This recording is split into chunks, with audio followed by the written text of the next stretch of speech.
So SharePoint websites which are delivered through on-premises or through SharePoint Online are subject to various security risks. Especially this is true for those organizations which host personal identification information PII or some financial information or even organization data which is sensitive. Now I'm not a security expert, but I've been managing SharePoint infrastructure from many years now and have been reported numerous issues either through pen tests or through the vulnerability testing.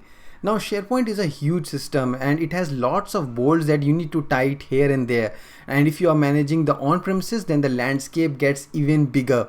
Now you have to manage starting from your network to your actual infra to your actual application, which is SharePoint. So there are a lot of pieces that you need to tight and cover if you're managing the on-premises environment. So in this video, we are going to talk about the permissions in SharePoint. How do you do patching in SharePoint? What is the lockdown mode and how does it impact you? What is the web.config trust level? And how do you ensure that the code access security policy are correctly placed? And how do you run third-party assembly? How do you do the SSL test? How do you do the deep analysis on your SSL certs, whether your protocols are correct, whether your cipher suits are not weak, whether your certificate validity and certificate chain are proper? You need to test all those things. So we'll tell you how do you do that. We will also talk about access request settings. So let's not waste more time. There is a lot of content to discuss. Let's quickly go into the video. So the first thing that comes into anybody's mind when you talk about SharePoint security is the permissions. Because not only it is the easiest thing to do in SharePoint, but it is most easiest thing to get it wrong.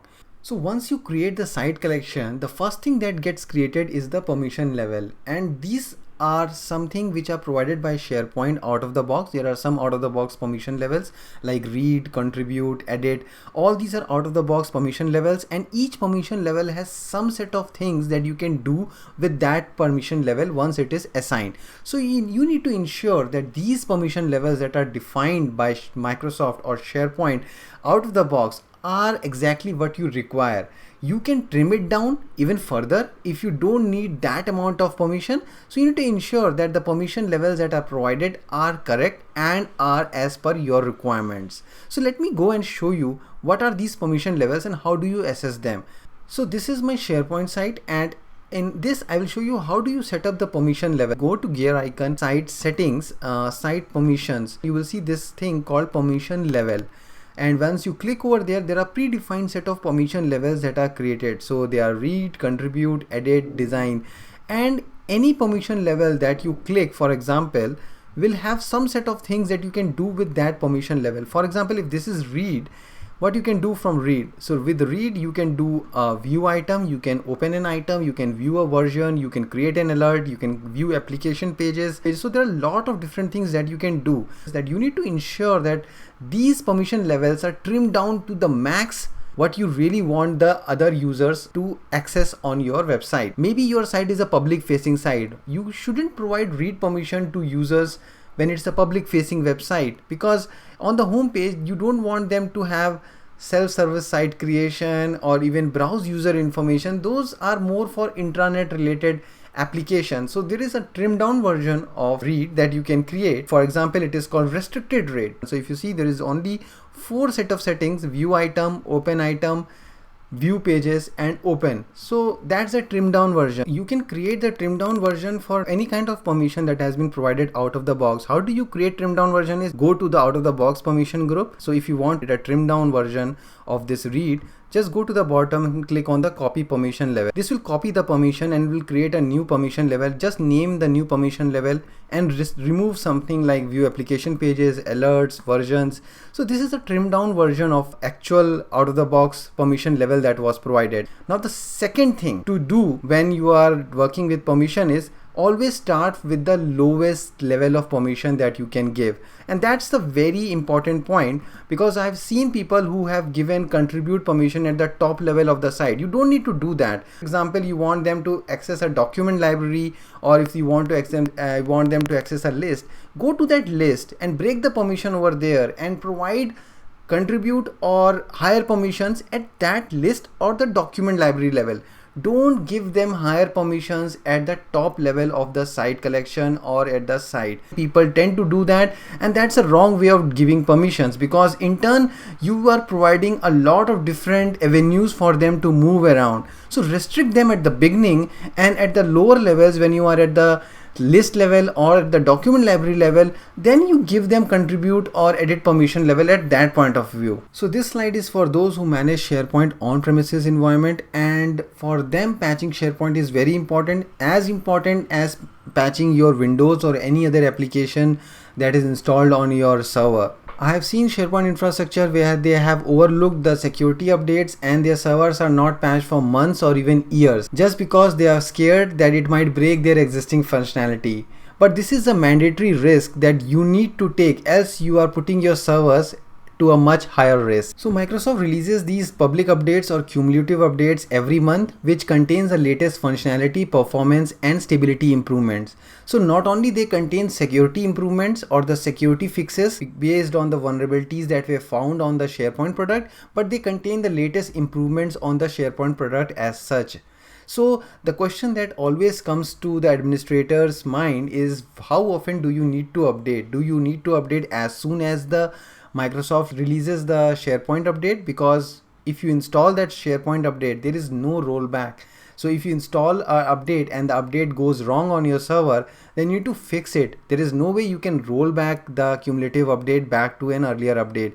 So that's the dilemma, that's the concern that always the administrators have in their mind. So there is no thumb rule as such as to how often to update or patch your SharePoint server. But what I can tell you is the best way is to go into the SharePoint site where they list the patch or list the latest CU update and check what does this patch contain.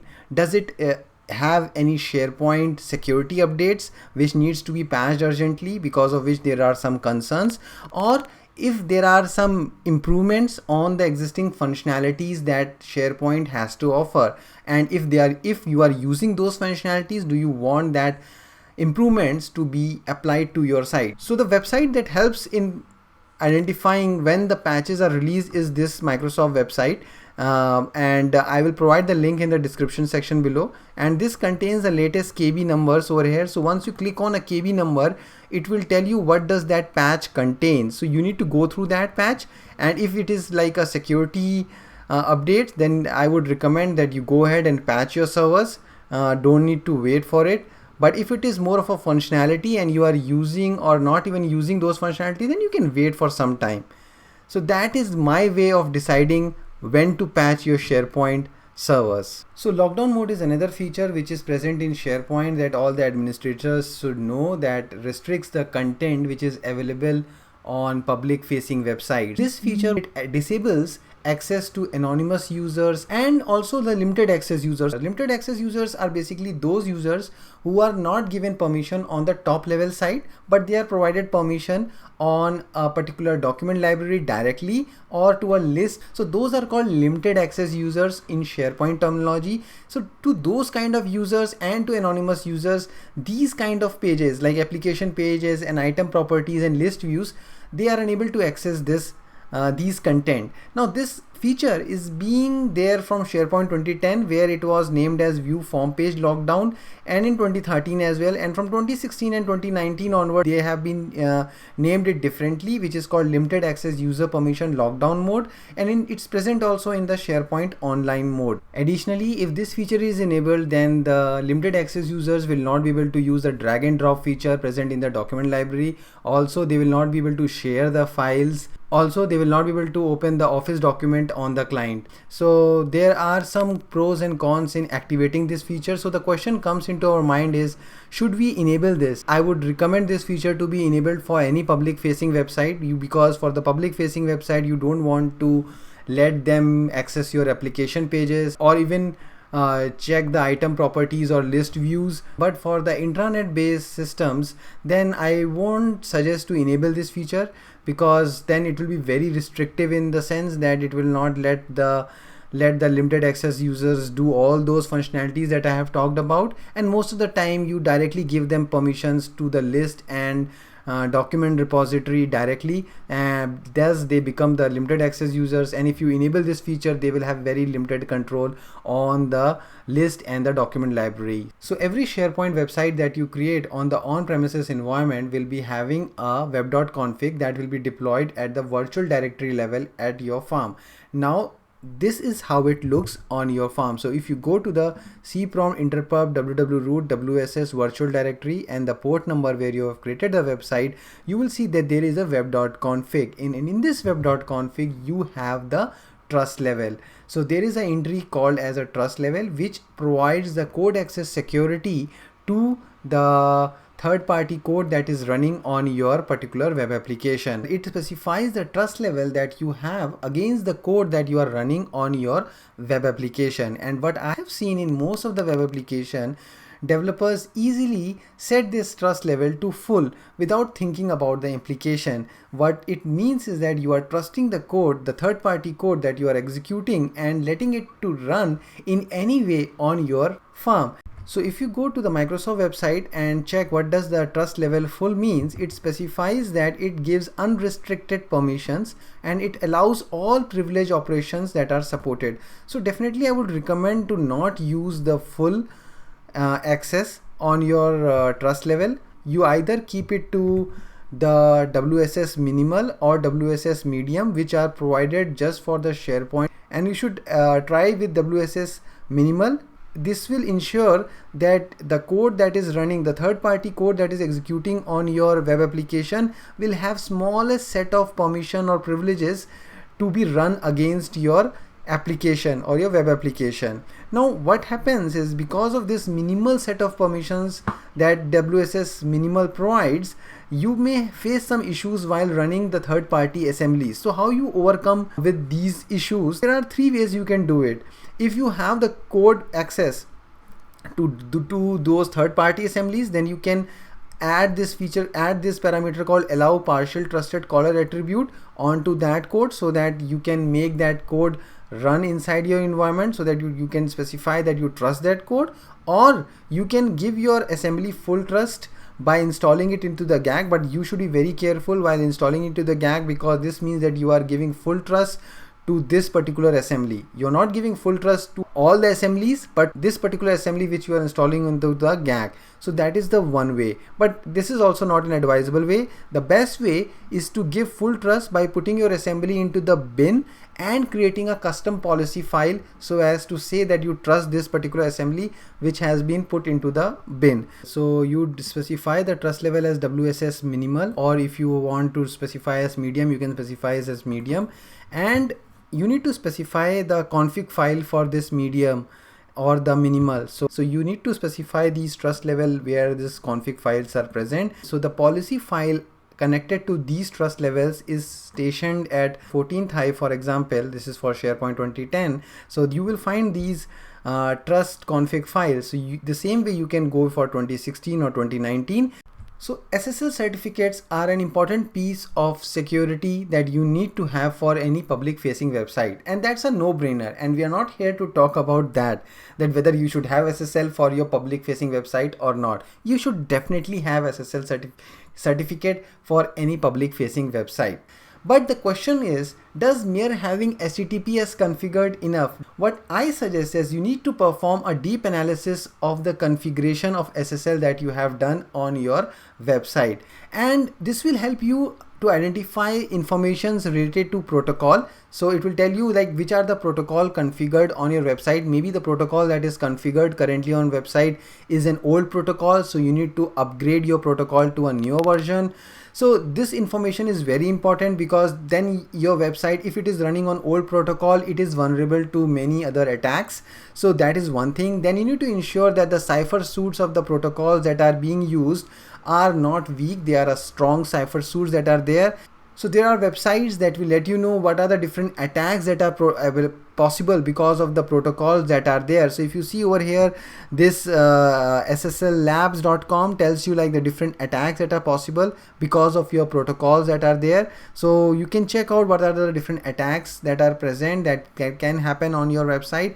So this information is very important, plus it will also let you know the certificate validity, and also it tells you the certificate chain, so that the chain of your certificate is proper, because I've seen sometime that the certificate is still showing HTTPS on the browser, but even though it is showing HTTPS, the certificate chain is not proper, so the configuration of the certificate is not proper, and in turn it is vulnerable to any attack. So this all information is very important, and the website sslabs.com/SSL test is a very good website.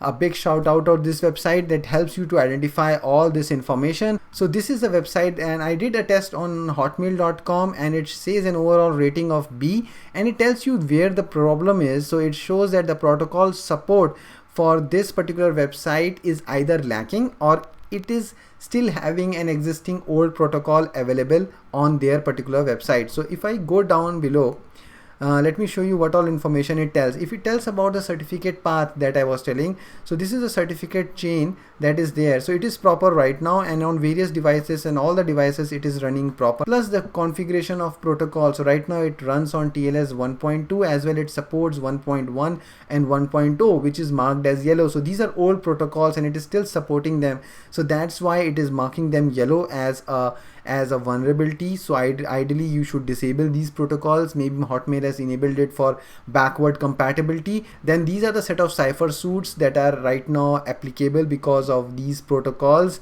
They are available right now. So these are the weak cipher suits, and you need to have them disabled, and they should not be present. So this all information is very critical. Just mere having SSL doesn't tells you all this information. You need to check these information, and then if you go down even further, you will see that the protocol details that it is telling about all the different protocols and the various different attacks that are possible, and it tells whether that attack is possible or not possible. So the last security setting that I'm going to talk about in this video is the access request setting, which can be found under the site permission. And inside this access request setting, there are two major check boxes. So you need to ideally uncheck both of the check boxes. The first checkbox talks about allowing members to share the site and individual files and folders. So what it does is basically those members which you have given permission, and if you check this box, they can add any member which is not part of the current SharePoint permission group. So maybe he is some outsider, and your member that you have added can add this third member who is not part of the current permission group. So that's a very big security concern, and definitely for public facing website you should not allow this kind of setting. So the second option is allow access request, which basically allows anybody can apply for access request onto your SharePoint system. So this basically gives them way to ask or request you, and that will send an email reminder to your mailbox where it will be asking you for access to this particular website. So definitely for public facing website you should not allow this option. You should not have this checkbox selected, because then anybody in the whole world can request to get an access on your website. So that definitely you don't want to allow. But for intranet based system, maybe you can allow this, because you may want users from other departments to request access or request access on a particular document library for your department. So that you can do inside intranet environment, but definitely for internet based environment it should not be allowed. So thanks for watching this video. Hope you would have learned some security aspects that you need to watch out while you are setting your on-premises or SharePoint online. And this is just mere touchdown on the different security aspects. There are a lot of different securities things that you need to look from infra side, from the application side, that we will be talking in our future part 2 videos. I will be providing in the description all the links. So do remember to click the like button and subscribe our channel, Help Me Coder. Thanks for watching this video, and until next time, happy coding.